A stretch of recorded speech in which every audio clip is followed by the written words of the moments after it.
Alors que la pétition contre le passeport sanitaire fête ses 1,1 million de signataires, samedi, plus de 114 000 personnes ont manifesté contre ce dernier. Des manifestations fortement médiatisées, mais pas forcément en bien.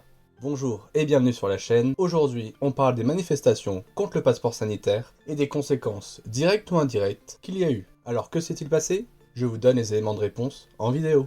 Rappelons tout d'abord les faits. Lundi 12 juillet, Emmanuel Macron annonce de nouvelles restrictions, notamment la mise en place d'un passeport sanitaire ayant pour objectif d'enrayer l'épidémie. Une annonce qui est mal digérée par certains car le pass sanitaire va devenir obligatoire dans la plupart des lieux publics. Et donc, il faudra soit être vacciné, soit présenter un test PCR valide. Le principal problème mis en lumière par les contestataires est l'étreinte à la liberté que le pass sanitaire provoque, et de la stigmatisation que ce dernier amène. Certains parlent même de discrimination. Ainsi, samedi 17 juillet, des manifestations ont lieu en France, principalement dans les grosses villes, pour un total de 114 000 participants. Ce qui est un nombre assez important, surtout si on prend en compte la date, où beaucoup de gens sont en vacances, ou ont fait le pont du 14 juillet. De ces manifestations, beaucoup de choses se sont produites. Tout d'abord, BFM TV s'est retrouvé dans la tourmente après avoir minoré le nombre de participants à ces manifestations, en indiquant qu'il y avait seulement 14 000 manifestants au lieu de 114 000. On ne sait pas si cette erreur est volontaire ou non, mais elle a provoqué un gros bad buzz pour la chaîne. De nombreux médias ont également voulu associer cette manifestation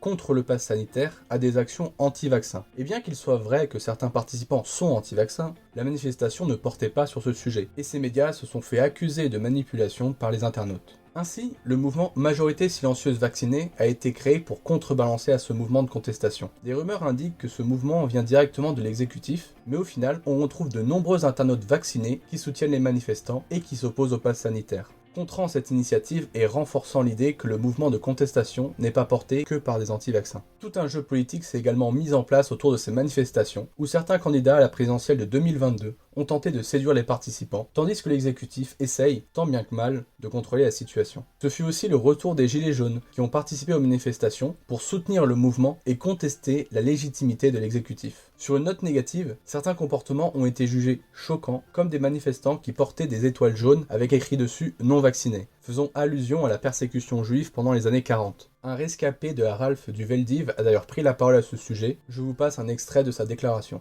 Cette comparaison est odieuse.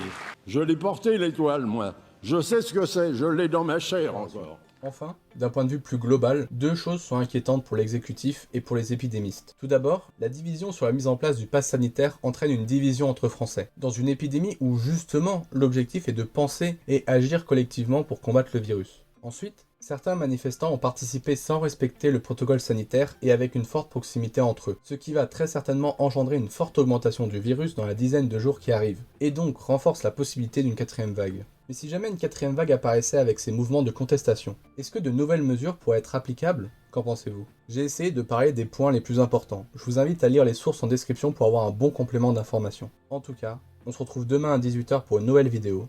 Sur ce, à plus.